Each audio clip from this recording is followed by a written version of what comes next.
رسول کائنات نے فرمایا سب سے افضل ذکر کون سا ہے؟ لا الہ الا اللہ.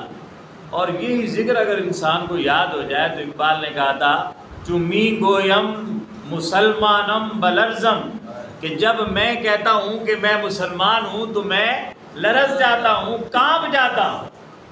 کیوں کانپ جاتا ہوں؟ کہ دانم مشکلات لا الہ را، کہ میں جانتا ہوں لا الہ پڑھنا کتنا مشکل ہے، میں جانتا ہوں. تو ہم صرف لا الہ زبان سے کہہ بھی دیا لا الہ تو کیا حاصل؟ اقبال کہتے ہیں زبان سے کہہ بھی دیا لا الہ تو کیا حاصل؟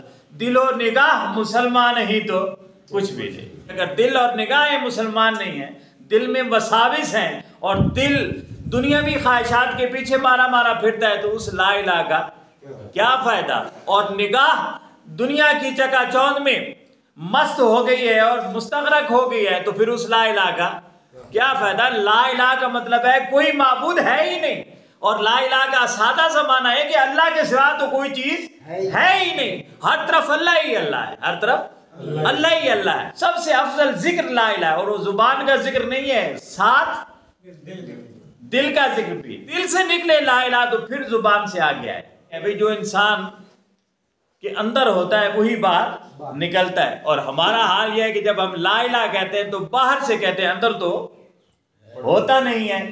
جبکہ ہونا یہ چاہیے جو اندر ہو وہ باہر نکلے.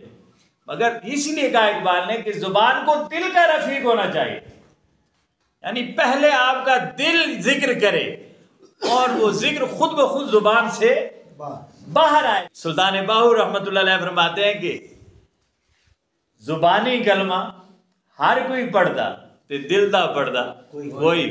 تو یہ جو لا الہ ہے افضل ذکر لا الہ، تو وہ زبان سے لا الہ نہیں، وہ اندر سے نکلے، دل ایسا ذاکر بن جائے لا الہ کا کہ خود زبان اس کا اظہار کرے.